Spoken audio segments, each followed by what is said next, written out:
इस परिवेश में जहाँ हम माइंड बॉडी की बात कर रहे हैं, मेडिसिन की बात कर रहे हैं, और इसके लिए मैंने भी ब्रह्म कुमारी संस्था के विषय में बहुत सुना, और पूज्य दादी जी का भी आगमन हुआ पतंजलि में। पूज्य हमारी भ्रातागण, हमारी भगिनियाँ, उनका भी बहुत संबंध संपर्क रहा, और देश के विभिन्न स्थानों में जहाँ जहाँ पर हम पहुँचे कहीं न कहीं हमारा आदान प्रदान भी चलता रहा। श्री स्वामी जी का भी यहाँ आगमन रहा। तो स्थूल रूप से मैं पहली बार आया हूँ, तो मैंने प्रातःकाल से भ्रमण ही किया है।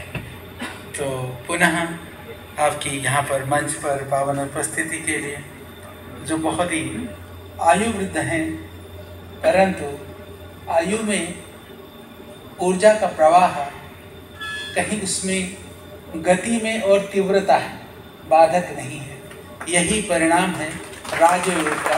ऐसे प्रत्यक्ष राजयोगी हमारे परम सम्माननीय आदरणीय विजय मोहन जी का मैं अभिनंदन करता हूँ। आपके परिसर में है, पर आप बड़े हैं, इसलिए आपका इस सभागार में, इस आयोजन में जितने भी हमारे बंधु और भगिनी आए हैं पूरे देश से, उनकी ओर से मैं आपका हार्दिक अभिनंदन करता हूँ। और हमारे आदरणीय सम्माननीय बनारसी लाल शाह जी, हमारे ये जब मैं पैदा हुआ था आप इधर आए थे, ये रिश्ता है आपका और हमारा। पर यहाँ भी पहुँच जाते हैं, लोगों को कैसे प्रेरित करना है, वो बाबा की शक्ति है, कुछ कुछ काम करती है, सबको जोड़ लेते हैं, सबको लेकर के आते हैं।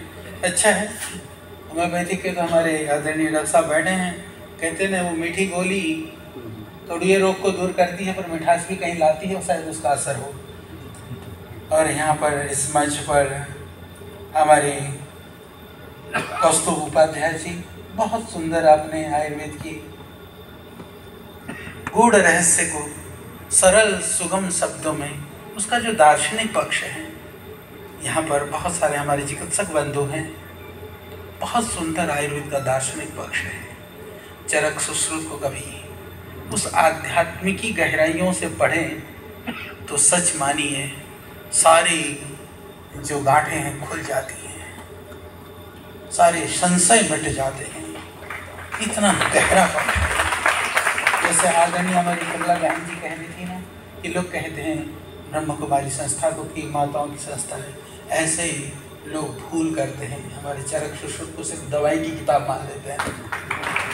थोड़ा सा उससे आगे सोचने का प्रयास करें तो उसमें बहुत कुछ है। और यहाँ पर हमारे आदरणीय प्रोफेसर साहब पी.के. प्रजापति जी, जो वाइस चांसलर हैं और बड़े ऊर्जा और बहुत ही सात्विक सरल व्यक्तित्व हैं, आपकी उपस्थिति यहाँ पर हैं। और मुझे बहुत आनंद भी हुआ सुभाष कौशिक जी को, आदरणीय भाई साहब को सुन करके। अच्छे हैं और सच्चे भी, इसके लिए आपको बहुत शुक्रिया। और आदरणीय प्रताप मीणा जी डॉक्टर साहब हमारे, ये भी देखो उनके चेहरे पर मुस्कुराहट, ये चुप भी बैठे थे तो ऐसा लगता मुस्कुरा ही रहे हैं। ध्यान से देखें ना कभी आप, ऐसी अद्भुत मूर्ति हैं, बड़े सरल हैं, इसीलिए यहाँ पर हैं। और इस मंच पर मैं देख रहा हूँ हमारे आदरणीय मृत्युंजय जी, आदरणीय भाई साहब का बहुत हार्दिक अभिनंदन है। और मेरे मंच के सम्मुख भी सभी देश के विभिन्न कोनों से मैं देख रहा था, बहुत सारे हमारे चिकित्सक बंधु भगिनियाँ, कईयों से मिलना भी हो गया मार्ग में चलते मिलते जुड़ते। तो यूँ तो हम एक हैं, स्थान नया है पर हम सब पुराने हैं। मुझे पक्का लगा आप लोगों से मिल कर के ऐसे सभी वरिष्ठ चिकित्सक बंधु, हमारी भगिनियाँ, आप सबको मैं हार्दिक स्वागत और अभिनंदन करता हूँ। सच में एक तो चीज़ का आपने ध्यान दिया होगा, हमारे आदरणीय बनारसी लाल जी ने हमारा काम कभी आपने सुना है कि स्वागत कराकर संकल्प कराया जाता है? ये भी यहीं हो सकता है, ये रहस्य की बात है। हाँ, और कहीं करा देना, भाग जाए लोग, बोले स्वागत हो रहा है कि तुम कसम खिलवा रहे हो कि, पर आप ऐसे वाले ना बनना, कसमें वादे जो है निभाने वाले हैं आप लोग, इसलिए आप यहाँ पर हैं, इसलिए मुझे विश्वास है कि आप उसको निभाएंगे। तो शास्त्र में मैं बात सुन रहा था, हम बहुत आत्मा की बात कर रहे थे। बोलने के लिए तो बहुत विषय हैं, कुछ भी सुनने सुनाने को, और आप जितने भी बैठे हैं हर कोई एक एनसाइक्लोपीडिया है अपने आप में। कितने बच्चे आप पढ़ा डाले आप लोगों ने, कितने रोगी देख डाले, कितने विभाग और मंत्रालय आप संभाल चुके हैं या संभाल रहे हैं, तो बहुत कुछ है। पर शास्त्र में, उपनिषद में एक जगह, क्योंकि आत्मा की बात हो रही थी, तो आदरणीय हमारे बड़े भाई साहब ब्रिजमोहन जी हमको कह रहे थे कि अच्छा जी आप कुछ लिख रहे थे, मेरा भी लिखने का मन करा, आपने 2 लाइन लिखी, कई देर सुना दी। मैंने तो थोड़ा ज़्यादा लिख रखा है कि मेरा लंबा ना हो जाए, अभी बैठे बैठे कुछ नोट कर रहा था। तो एक जगह पर उपनिषद में है, प्रणवो धनु सरोह्यात्मा ब्रह्म तल्लक्ष्य मुच्यते अमर अप्रमत्तेन वेदभ्यम सर्वतन्मयो भवेत्। प्रणवो धनु, प्रणव, आपने यहाँ भी ओम शांति शांति आप सुनते हैं, जो ओम शब्द है उसको प्रणव भी कहा जाता है, प्रणव ध्वनि भी कहा जाता है जब हम ओम का उच्चारण करते हैं। उपनिषदकार ऋषि कहते हैं प्रणवो धनु, तुम्हें आध्यात्मिकता की गहराइयों में उतरना है तो वह ओंकार जो है वह धनुष है, ओंकार जो शब्द है धनु है। सरोह्यात्मा जो आत्मा है ना वो बाण है। अप्रमत्तेन वेदभ्यम, प्रमाद से वो बाण ठीक निशाने पर नहीं लगेगा। अप्रमत्तेन वेदभ्यम, उसके लिए क्या करना है? सर्वत तन्मयो भवेत्, निशाना को भेदने के लिए बाण को बड़ा सावधानी के साथ में भेदा जाता है तो वो निशाने पर पहुंचता है। वह है ब्रह्म तल्लक्ष्य मुच्यते, ब्रह्म लक्ष्य है। तो उस लक्ष्य को पाना है तो तन्मय तो होना पड़ेगा।